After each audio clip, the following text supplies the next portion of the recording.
जेवढे बी दिवस हुंड्यामुळे बळी गेले हे सुद्धा प्रमाण आमचं आहे, मराठ्यांचं आहे.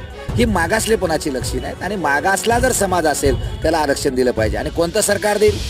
ज्या सरकारला इच्छा शक्ती असेल, ज्या सरकारला या सामाजिक बॅलन्स, या इथला जो काही बॅलन्स ठेवायचा आहे समाजाचा, तो ज्याला ठेवायचा आहे तोच सरकार इथं देऊ शकेल.